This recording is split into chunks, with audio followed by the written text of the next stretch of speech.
बिस्मिल्लाहिर्रहमानिर्रहीम, अस्सलाम वालेकुम।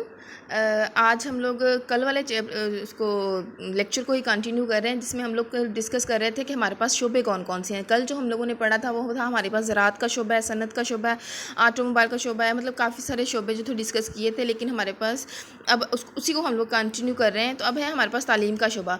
मतलब तालीम क्या है कि तालीम किसी मुल्क की माशी, माशरती और समाजी तरक्की में तालीम जो होती है वो अहम किरदार अदा कर रही होती है। लेकिन पाकिस्तान के हमारे जैसे जो गरीब ममालिक हैं या तरक्की पजीर ममालिक हैं, उनमें जो तालीम के इदारे हैं वो इतने मजबूत नहीं हैं। इसलिए हम लोग दूसरे ममालिक के मुकाबले में काफ़ी पीछे हैं।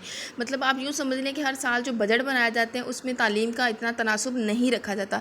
इसके अलावा हमारी सोसाइटी में क्या है कि ख्वानदगी की शरह जो है वो भी कम है। मर्दों में ख्वानदगी का तनासुब जो है वो 69.5% है, जबकि ख़वातीन में 45.2 बनता है। मतलब आप यूँ कह सकते हैं कि हमारे मुल्क में जो ख्वानदगी की शरह है या जो रेट है वो दूसरे ममालिक के मुकाबले में बहुत कम है। अब अगर आप इसको कैटेगराइज़ कर लें प्रोविजनल के हिसाब से कि सुबह पंजाब, सुबह सिंध, सुबह सरहद और सुबह बलोचिस्तान, तो वो आपको डिफरेंट रेशोज़ जो हैं वो प्रोवाइड कर दी गई हैं। लेकिन ये जो बुक में आपको रेशो दी जा रही हैं ये पुरानी रेशो है, 2001 और 2013 का डेटा है। आप इस डाटे को जो है वो 2019 और 2020 के अकॉर्डिंग जो है वो चेक कर सकते हैं नेट से। अच्छा, उसके बाद है सेहत का शोबा कि किसी कौम की ज़्यादा बाराबर होने के लिए जिस्मानी और ज़हनी मुकम्मल सेहत और माशरती बेहतरी एक बुनियादी और कलीदी अमल का दर्जा रखती है। मतलब ये कि अगर आपके शहरी जो हैं या आपके लोग जो हैं वो सेहतमंद होंगे तो ऑटोमेटिकली आपके इदारे जो होंगे वो मजबूत होंगे। अब सेहत के शोबे में भी वही प्रॉब्लम्स हैं जो हमारे तालीमी शोबे में हैं कि हमारे पास डॉक्टर्स नहीं हैं, वो सहूलतें नहीं हैं जो हमें प्रोवाइड जो दूसरे ममालिक में। अब जिस तरह कोरोना वायरस आया तो हमारी इकॉनमी जो थी वो क्राइसिस में चली गई। अब उसमें क्राइसिस में जाने की सबसे बड़ी वजह ये थी कि हमारे पास बजट ही नहीं था। हमारे पास जो हमारे हॉस्पिटल्स थे, जो बेड थे, जो डॉक्टर्स थी, जो नर्सें थी, वो उस जो पेशेंट्स थे उनके अकॉर्डिंग हमारे पास कम थे, जिसकी वजह से हमें यूनिवर्सिटी, स्कूल्स और अदर बिल्डिंग जो थी उनको खाली करवा के वहाँ बेड लगवाने पड़े। तो वो ये क्या वजह थी? यही वजह थी कि हमारे पास जो बजट था हमने अपनी एजुकेशन के अलावा अपनी सेहत पे के लिए बजट भी रखा जो है वो कम रखा हुआ है। तो हमारे पास अस्पताल जो हैं, डॉक्टर्स जो हैं, नर्सें जो हैं, हमारी जो बढ़ती हुई आबादी है उसके मुकाबले में कम है। लिहाजा हमारे पास जो हमारी सेहत पर जो खर्चा है वो हमारा 2% भी नहीं है जीडीपी का। लेकिन अगर यही रेशो जो है हम बढ़ा दें, अपने खर्चे जो है अपनी सेहत और अपनी तालीम पर बढ़ा दें, तो ऑटोमेटिकली जब हमारे लोग सेहतमंद होंगे हमारी इकॉनमी ऑटोमेटिकली स्ट्रॉन्ग हो जाएगी। फिर उसके अलावा बुनियादी तहती ढांचे, बेसिक इंफ्रास्ट्रक्चर।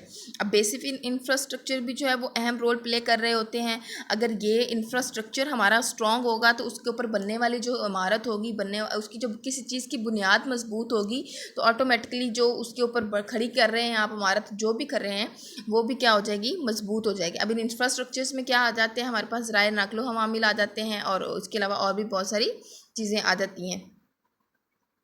अच्छा जी, अब इसके बाद फिर हमारे पास हैं स्टॉक एक्सचेंज मार्केट्स। कि स्टॉक एक्सचेंज मार्केट्स क्या होती हैं? एक ऐसी मार्केट जहाँ होती हैं जहाँ पे मुख्तलिफ कंपनियों के एसेट्स की खरीदो फरोख्त की जाती है।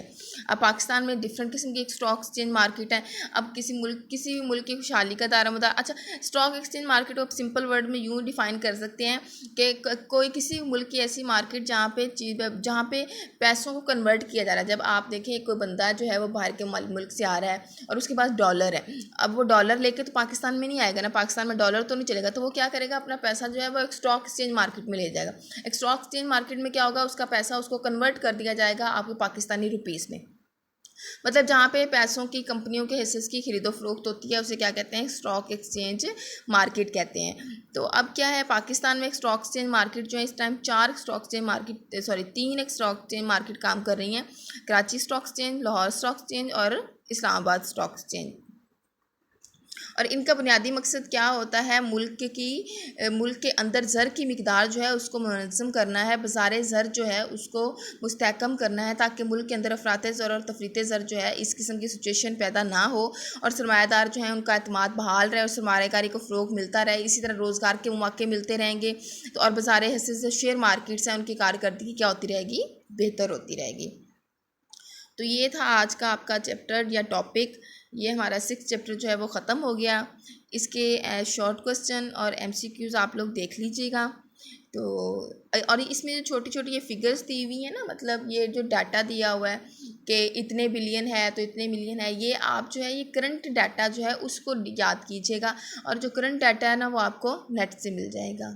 Okay, good luck.